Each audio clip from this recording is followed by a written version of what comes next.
Gracias por la introducción. Muchas gracias por la invitación en participar de este evento, de esta conferencia muy importante, particularmente al doctor Campuzano por la invitación a participar.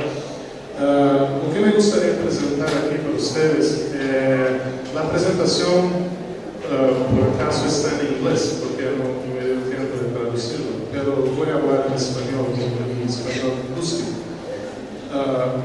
Pero me gustaría presentar un resumen de nuestro proyecto de Atrofa en los Estados Unidos. Es un proyecto sencillo, modesto, pero creímos que hay potencial en la Florida.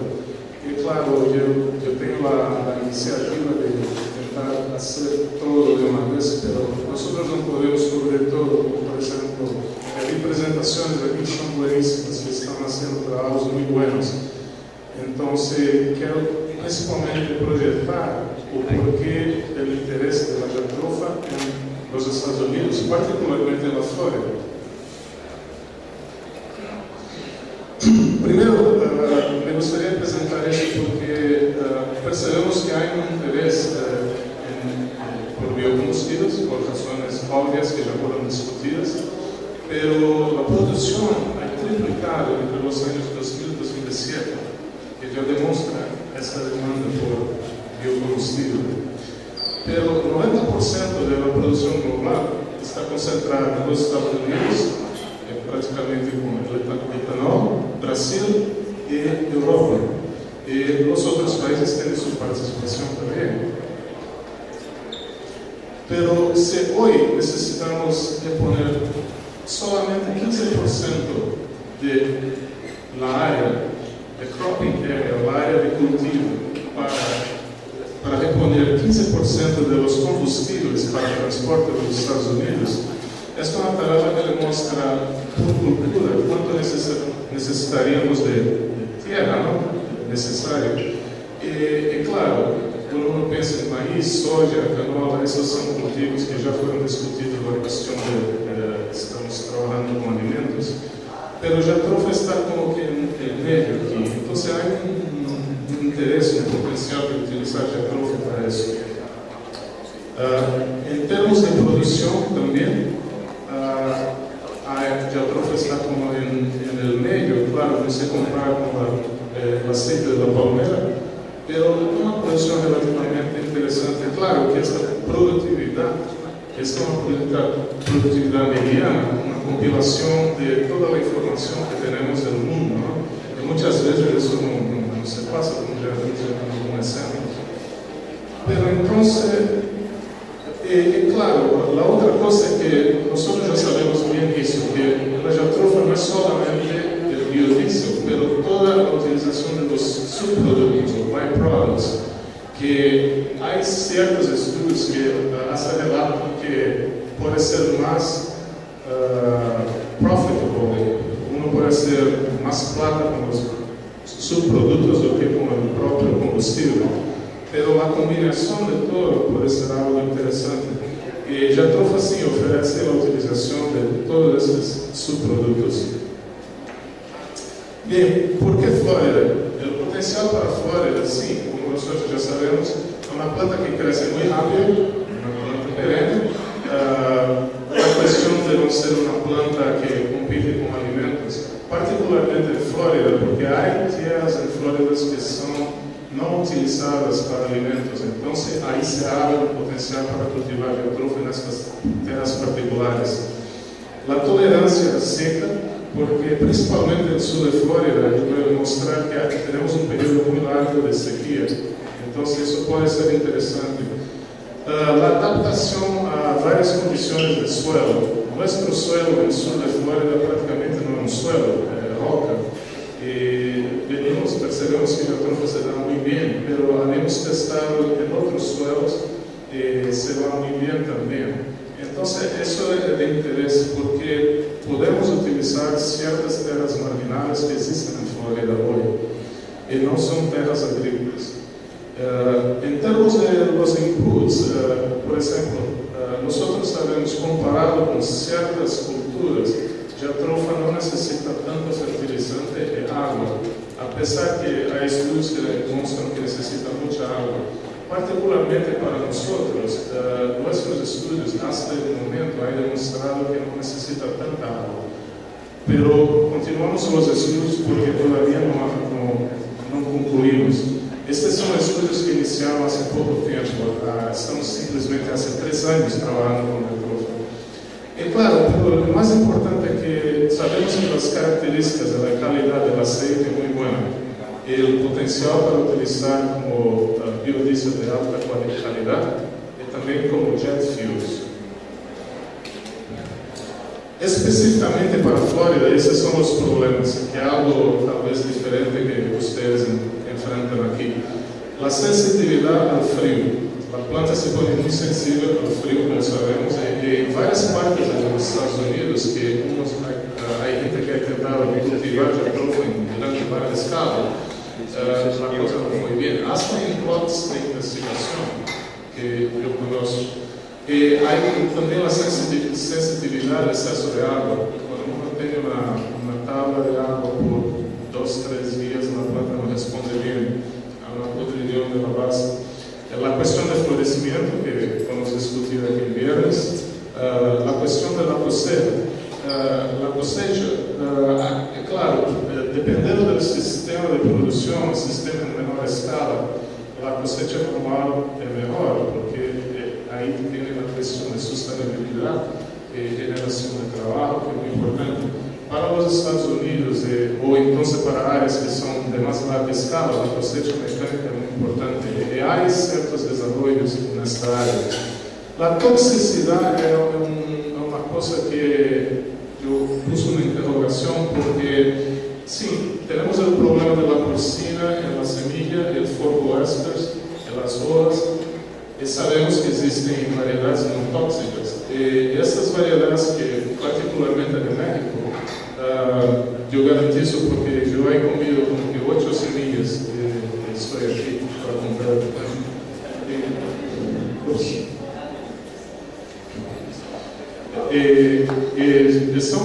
Son muy buenas, sabrosas. Pero la cuestión de la toxicidad, principalmente en los Estados Unidos, es algo que uno cree que es mejor no tocarla, dejarla como está, porque tiene no solo la cuestión de si de repente no es tóxico, uno puede pensar, entonces tenemos ahora una cultura que puede ser comestible, pero no solamente eso, será que pájaros y otros animales van a comenzar a transportar las semillas y hay el potencial que eso está conectado con la cuestión de ser una planta invasora. Nuevamente en los Estados Unidos es no una planta nativa, entonces tenemos que verificar esta cuestión de invasora. A que todo indica, por nuestra investigación, no hay el peligro de ser invasora, pero todavía necesitamos hacer un estudio más completo, comprensivo, para justificar y poner este caso al final. Pero lo que todos nosotros sabemos aquí es que no hay cultivares comerciales, hay mucha gente desarrollando, hay ciertas compañías que tienen su marketing diciendo que hay cultivares, pero no hay cultivares específicos, tal vez en algunas regiones, pero para comercialización a larga escala no existe. Sabemos que necesitamos un programa de mejoramiento genético, pero esto es algo a largo plazo. Ok, entonces lo que se pasó fue que en 2007 iniciamos esta idea de trabajar con jatropha y nos tardó hasta 2009 conseguir los recursos necesarios que vinieron a través del Departamento de Agricultura de Florida, the Florida Department of Agriculture and Consumer Service. Tenían propuestas para investigación y nuestra propuesta llamada Farm to Fuel recibió los recursos para hacer prácticamente una avaliación de la viabilidad de jatropha para producción de biocombustible en Florida. Este proyecto cuenta con la participación de 2 colegas míos, Dr. Jonathan Crane y Dr. Edward Evans. El Dr. Crane es un especialista en la producción de plantas tropicales más frutales, entonces toda la parte del campo está a cargo del Dr. Crane. Dr. Evans es un economista agrícola que está haciendo toda la parte de análisis económica que pero estamos seguindo pelo segundo ano agora. Mr. Tony Silva da Vesenergy.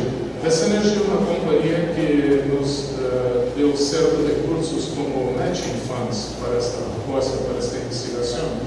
É uma companhia diferente no sentido que não é uma grande companhia, mas não é uma corporação. Não existe um CEO, é uma companhia simplesmente uma família que está manejando toda a companhia. E, na verdade, querem fazer a coisa correta. Então, creem que a Trofa já está bem estudada por muitos anos, mas não é uma companhia agrícola, é uma companhia que trabalha com a parte de logística, de transporte, armazenamento e distribuição de produtos de petróleo. E tem muito interesse na parte de biocombustível. Então, tem um suporte interessante porque entende a questão de investigação, que é algo a largo prazo que necessitamos investigar. Então, iniciamos nosso projeto com uma coleção pequena, com 17 acessos, que foram terminados em abril de 2009. Em junho de 2009, pusemos as plantas no campo, aqui está o Dr. Crane. Agora expandimos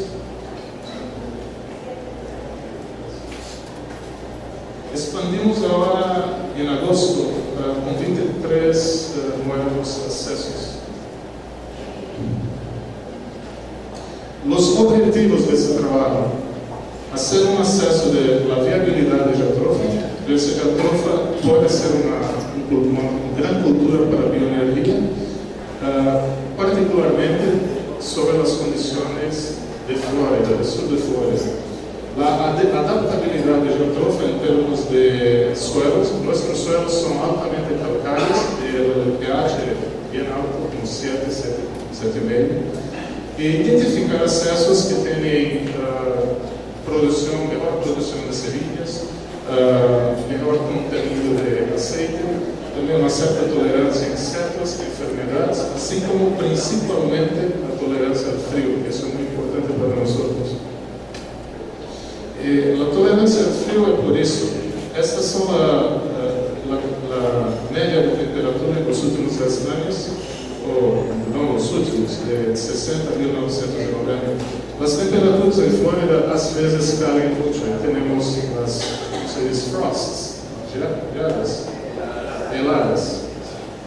E aqui, com estes dados, você vê que pode pegar hasta -4. E a verdade é que no último ano, em janeiro, tivemos 2 dias, 2 noites seguidas, consecutivas, com temperaturas a -2 graus. Então, para nós, a tolerância ao frio é muito importante. A questão da lluvia, como disse, temos um período bem definido de lluvias, pero um largo período de sequia. Então, é importante para nós que a planta tenha uma certa adaptação à sequia. É claro que temos um sistema de riego, de irrigação, que estamos fazendo os estudos com isso também. Estes são os acessos. Esse material, na verdade, na universidade não teríamos muitos recursos para sair viajando e coletando por el mundo, pero com uma coleta de uma forma diferente, com permits do USDA, e entramos em contato com várias fontes e a gente nos enviava semillas por correio. Pero então há acessos que não sabemos exatamente a origem exata, pero estamos avaliando o material do Brasil, Costa Rica, que na verdade eu creio que é um material da Índia, esse é Costa Rica, Etiópia, Guatemala, Honduras, Índia. The Fact Foundation nos donaram muitas semillas também para hacer esse tipo de investigação. Temos acessos de Índia, Indonésia, México, Moçambique e Tanzânia. E mais recentemente incorporamos material de Corcoíta, que foi donado gentilmente por o Dr. Campuzano. Temos vários materiais de Puerto Rico que foram donados pelo Dr. Ayala Silva, que trabalha com a USDA em Chapman Field, em Miami. E temos material de Cabo Verde, de 2 espécies que não são Jatropha curtas, Jatropha multifida e Jatropha cale, que simplesmente nos donaram e decidimos plantar para ver como se comporta. Entonces, aquí en 25 de junio de 2009, cuando plantamos, se perceben los huecos, es pura roca calcárea. Necesitamos de un tractor con una brota para abrir los huecos. Si uno mira el hueco, la pared es pura roca, no hay suelo, mucho poco suelo. Es una vista de la plantación. Essas plantas foram plantadas depois de 2 meses de germinação. Uma semana depois, mira, já estavam crescendo bem desarrolladas, bem estabelecidas. Em novembro, já estavam bem mais grandes e já havia produção de frutos estables. Então, isso nos deu uma indicação interessante que havia um potencial de cultivar jacroma em Sudafrika. E continuamos com esse projeto. Parte dos objetivos mais específicos era verificar todas as características vegetativas e reprodutivas da planta, selecionar genótipos superiores para a parte de melhoramento, o desenvolvimento da cultura em geral com manejo de práticas mais bem estabelecidas, buscar mais eficiência na produção, a parte de melhoramento genético, hasta el desarrollo de cultivar. Estamos ahora cerca de tener un material seleccionado que puede ser a lo mejor los que están teniendo mejor performance en nuestra área. La cuestión de mejoramiento para calidad y contenido de aceite y los costos de producción, que eso es algo también muy importante para Flórida. En general, foi todas as práticas que utilizamos simplesmente para estabelecer a coleção. Utilizamos fertilizantes uma vez por mês, 2 formulações diferentes. A primeira 100 gramas entre julho e outubro, e depois dezembro de 2009, e repetindo em janeiro de 2010. Depois utilizamos 200 gramas de fevereiro de 2010 até o presente. Irrigação cada outro dia durante o plantio, apesar de que plantamos durante o período de lluvias, pero todavía para garantizar um bom estabelecimento da cultura, irrigamos por 10 dias, 15 minutos por riego, cerca de 7 horas por planta, e depois solamente durante períodos prolongados de sequia que utilizamos a irrigação por microsprinkler. Não utilizamos micronutrientes no estabelecimento.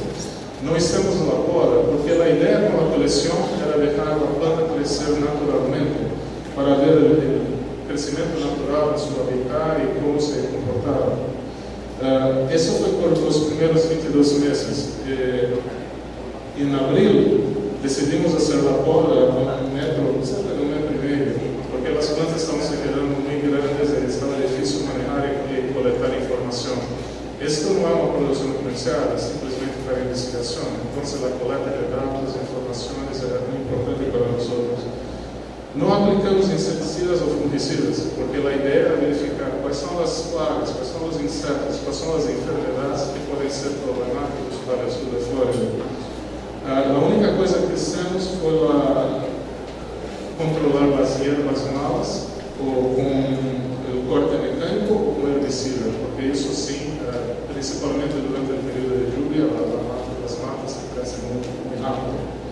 O espaciamento foi 2,4 metros por 4,3, que isso é cerca de 968 plantas por hectare. Pero isso é simplesmente para extrapolar em termos de área, porque nossa área é bem menor. Na área de investigação, temos cerca de 2 plots. Uma de la coleção, na verdade, é como que 350 plantas. E há outro plot para investigação de práticas culturais, que temos como que 500 plantas. Então, isso ilustra a porcentagem de crescimento em um período de 7 meses. E o que é interessante aqui é que já demonstra, só uma simples avaliação de crescimento já demonstra uma certa variabilidade. E isso foi interessante. E continuamos coletando mais dados agora, que eu não incluí aqui, pero temos. Coletamos também o número de frutos por planta, o número de semillas por planta e o peso seco das semillas por planta. También una gran variabilidad por todos los accesos. Aquí hay accesos que se portaron un poco mejor, como en India. Hay otros, como en Indonesia, que también se portaron un poquito mejor, redes un poco más grandes. Entonces es interesante que ya nos da una indicación de esta variabilidad. La cuestión del contenido de aceite, el porcentaje de aceite. Aquí tuvimos una variación como de 20% hasta 36%, que nos pareció un poco bajo. Pero esto fue, el análisis de cortesía de Bunge. La verdad nos dijeron que la metodología utilizada fue la misma metodología que utilizan para soya. Entonces me parece que había un cierto error ahí. Vamos a repetir ahora con una técnica más un poquito más sofisticada para verificar el contenido exacto de aceite. Pero aquí también ya ve una cierta variabilidad en términos de porcentaje de aceite. En términos de fenología, en el sur de Florida, claro, los periodos de verano, que prácticamente el final de mayo hasta agosto, las plantas están full con todas las hojas. Ya ahora, por ejemplo, en octubre, que comienza el otoño, las plantas las hojas se ponen amarillas, se ponen a caer todas las hojas. En noviembre y diciembre prácticamente no hay hojas. La planta entra en una dormencia permanente.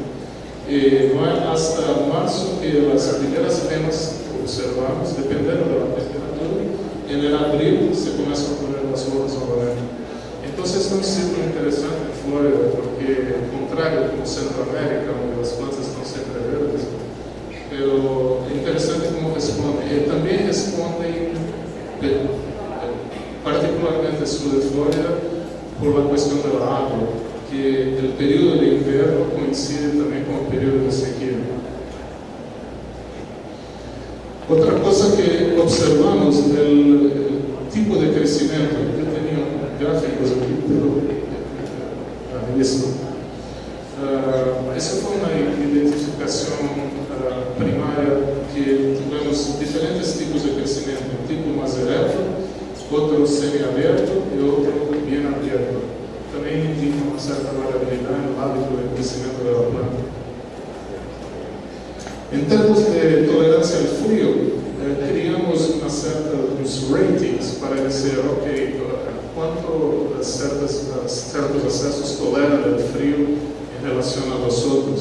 Entonces, tuvimos plantas que no tenían hojas después de un periodo de frío, de helada, otras que tenían algunas hojas y otras plantas que tenían más hojas que las otras.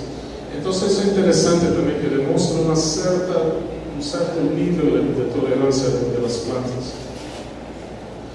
Pero utilizamos para protección a heladas irrigación de alto volumen, instalamos la tubería y hacemos por overhead irrigation. Y claro, aquí uno ve, este fue los días que la temperatura bajó a menos 2 grados. Uno ve las plantas así cubiertas de hielo y me dio un cierto miedo que al día siguiente no teníamos más plantas vivas.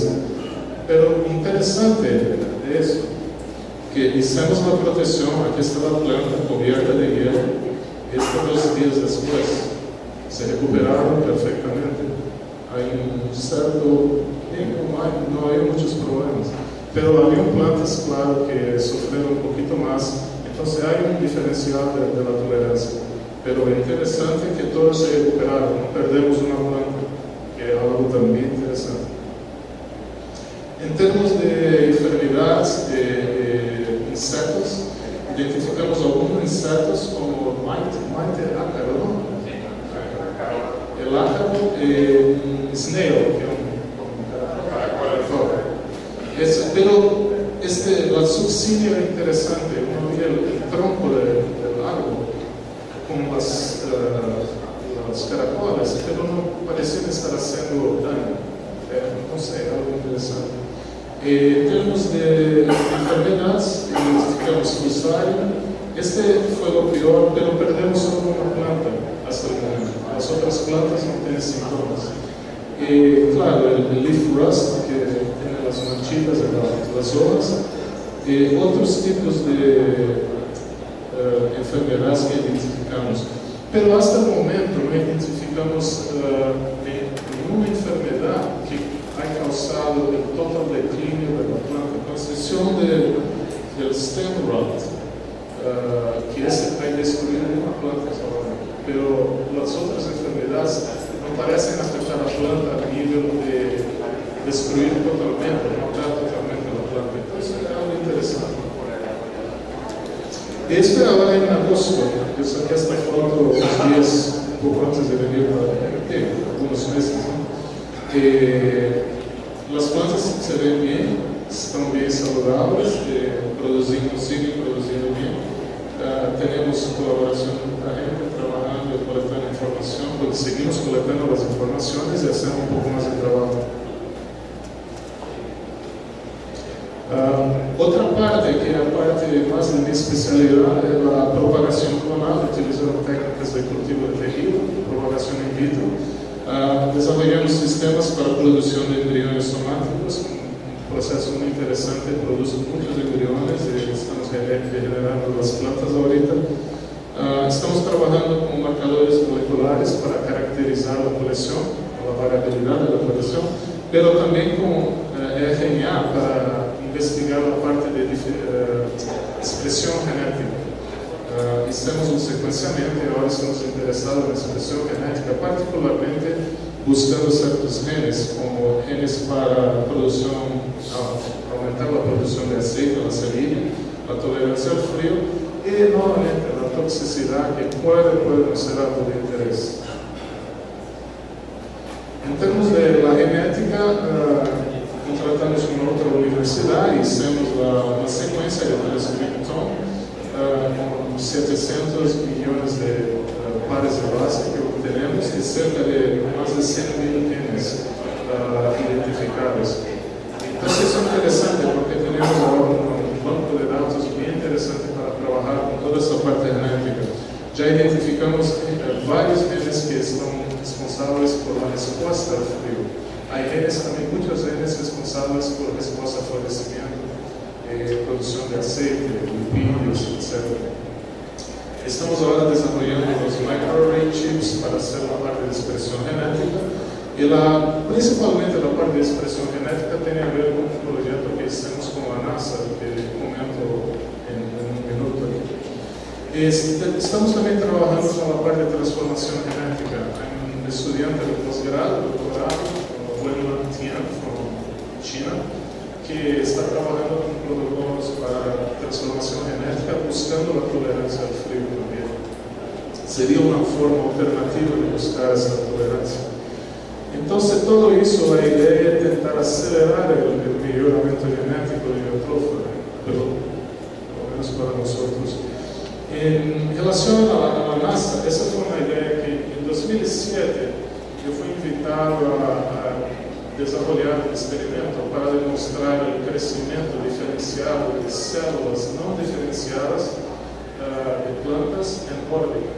Y realmente enviamos un pequeño experimento con células de orquídeas y algunos árboles tropicales que ustedes tienen aquí también, y Arabidopsis como el modelo. Y entonces verificamos un crecimiento totalmente diferenciado. Las células crecen más rápido en órbita, pero se agregan más de una forma más tridimensional. Eso fue algo interesante que nos dio una premisa para continuar el trabajo. Y cuando la NASA descubrió que estábamos trabajando con Jatropha, esto fue como que un casamento perfecto, ¿no? La NASA vida, biocombustible es una especie interesante, ¿por qué no hacemos un experimento con Jatropha? Y claro, expandimos el experimento, la idea era verificar los efectos de la microgravidad con crecimiento y diferenciamiento, desenvolvimiento celular, desarrollo celular, la estructura celular y principalmente la expresión génica diferenciada. En 1999, un profesor de la Universidad de Florida, utilizando plantitas de Arabidopsis, envió las plantitas en transbordador por 4 o 5 días.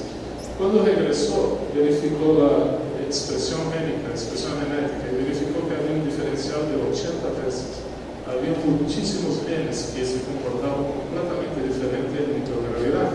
Tal vez por respuesta a estrés, que microgravidad puede ser sentido por la planta como ambientes de estrés. Entonces pensamos, si exponemos esas células de Jatropha a microgravidad, y de repente hay algunos genes de interés, como tal vez tolerancia al frío, no sé. Entonces é algo que não sabemos a resposta, não sabemos o que vamos obter, pero tivemos a oportunidade de poner 72 muestras com repetições, vários tratamentos e fazer a comparação do espaço com as que se quedaram na Terra. Este foi o primeiro experimento e utilizamos culturas celulares líquidas. Isso, claro, tivemos alguns problemas de crescimento, não cresceu tão bem como o experimento anterior, pero porque o aparato também é um pouquinho diferente.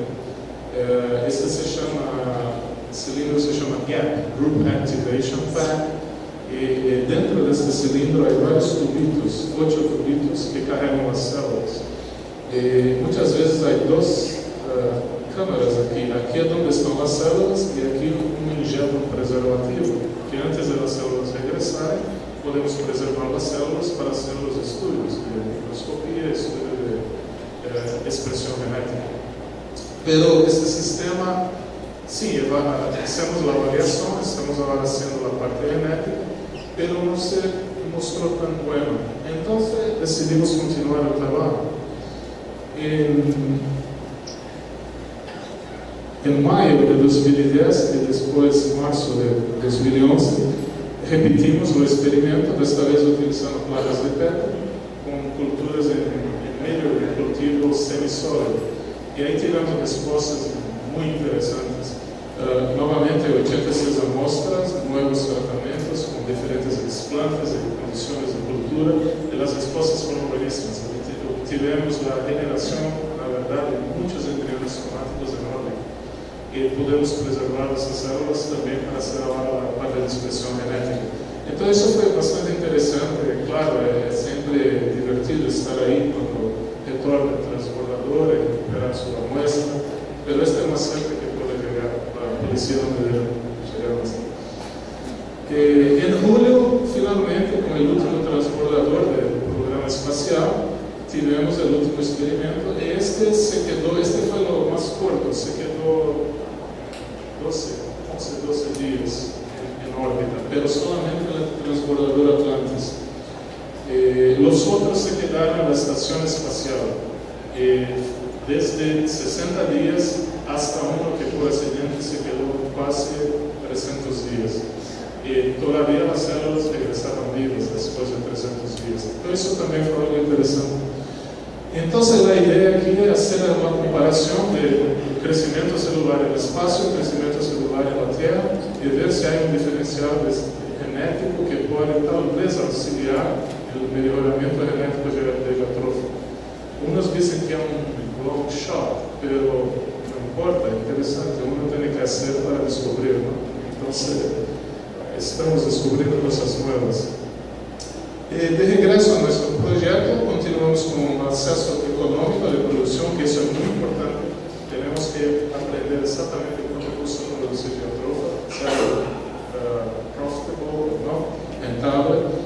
A parte de extensão, esta também é muito importante, a educação, transferência de conhecimento e tecnologia dos produtores. Porque se nós desenvolvemos todo o sistema de produção, comunicamos isso aos produtores, não vai ser bem sucedido. E talvez a parte de educação dos produtores de como fazer a produção sustentável é algo muito importante. Este é um sistema multidisciplinar, temos muita gente trabalhando, muitos colaboradores. A ideia é tentar cobrir o máximo que podemos para desenvolver essa cultura de uma forma bem sucedida. Para o futuro, continuamos com avaliações dos acessos, do desenvolvimento das melhores práticas de cultivo, que isso é muito importante para melhorar a eficiência da produção. O programa de melhoramento, já estamos fazendo cruces, desenvolvendo híbridos, a parte genética, a parte de utilização de subprodutos. Eu tenho colaboradores que trabalham com a parte de biogás, de composto, e creio que é importante verificar, fazer experimentos, estudos estudos nesta área. A produção sustentável, que é algo muito importante, continuamos trabalhando com isso. A avaliação do potencial desta planta de ser invasora ou não. Nós creemos, por todas as observações dos últimos 3 anos, que não é invasora. Eu estive em Hawaii, onde encontrei plantas que parecem ser de entre 80 e 90 anos de idade, que foram trazidas para as ilhas pelos portugueses. E aí há como que 10 árvores que estão crescendo aí. Hawaii tem condições perfeitas para isso, mas não há uma outra planta ao redor. Então, isso já é uma indicação que a planta não se multiplica tão facilmente. Em Flórida também há relatos desta planta que existe desde os anos 70. Então, se tivesse o potencial de invasora, eu creio que ela estaria por toda a Flórida, como o Brazil Pepper ou a Benadeu, que é um problema sério. Seguimos colaborando com muita gente, com o Corpo ICA, com o Embrapa, com várias universidades dos Estados Unidos. E o envolvimento dos estudantes é muito importante. Temos estudantes de pós-grado, estudantes de graduação também, porque esta é uma nova geração que, para o sucesso dos biocombustíveis, vamos necessitar formar gente com novas especialidades, novas skills, e gente que é criativa também, que pode nos auxiliar com todos esses elementos. Pero, para a jatropha ser viável em Flórida, necessitamos a tolerância ao frio, a melhoria da produtividade, a sincronia da cultura com o motor, com o florescimento, a produção dos frutos, a questão de flores fêmeas e flores masculinas, que temos os mesmos problemas que já reportamos aqui. Há plantas que produzem muitas flores masculinas, outras muitas flores femininas, e temos plantas com flores hermafroditas também. E é um comportamento que parece cambiar. A parte de cosecha mecânica é importante, tudo isso é essencial para os Estados Unidos, para a Flórida. O que desejamos, talvez para o futuro, seria plantas que seriam mais compactas, que para facilitar a cosecha, com mais ramificações, mais produção. Plantas não tóxicas, novamente, isso depende. O problema da toxicidade, eu creio que necessitamos fazer um estudo do impacto da toxicidade em os seres humanos, porque, claro, se a cosecha é manual e a gente está exposta aos compostos, o toque ou a toxina, qual é o efeito disso ao largo prazo? Não há estudos. Talvez seria interessante iniciar um estudo dessa área. A parte de hemoterapia, talvez produção de semillas, se necessitar hacer produção. E para nós outros, a esterilidade da semilla. Isso porque, novamente, enfrentamos nos Estados Unidos muito confronto com os grupos ambientalistas. E a ideia é fazer um estudo sério da jatropha para ver, temos inclusive isso, a ideia de fazer um estudo do impacto da jatropha no meio ambiente, toda a parte, não só da flora, mas também da fauna. E temos investigadores que já estão involucrados com esse trabalho. Pero é importante fazer esses estudos, e enquanto fazemos os estudos, talvez desenvolver a esterilidade para evitar o problema de talvez as semilhas serem transportadas para outras áreas de protegidas, de ambientes protegidos, e evitar talvez a disseminação desta planta em uma área mais protegida. E com isso, praticamente, eu termino. São todas as pessoas involucradas nesse projeto do Farm to Fuel Project. Temos colaboradores, Dr. Aquiles, Dr. Crane, a gente de meu laboratório, que é fundamental, são que fazem praticamente todo o trabalho, estudantes de pós-grado. Temos colaboração internacional com a Universidade de Montes Claros, Unimontes, Dr. Silvia Lynch, com o Corpo ICA, Colômbia, Dr. Campuzano. Agora estamos estabelecendo colaboração com o Dr. Bruno Laviola, da Embrapa. Temos parceria com o Synergy, que é novamente uma companhia que entende a questão de investigação e que quer fazer a coisa de forma correta. Y la parte espacial con NASA, Mark Uren y Julie Robinson. Mark es el director asociado de la Estación Espacial y Julie es la directora de investigación para la NASA. Y BioServe, la gente de la Universidad de Colorado, que ha desarrollado todo el hardware para nosotros podermos simular nuestros experimentos. Y con eso, muchas gracias. Si hay preguntas.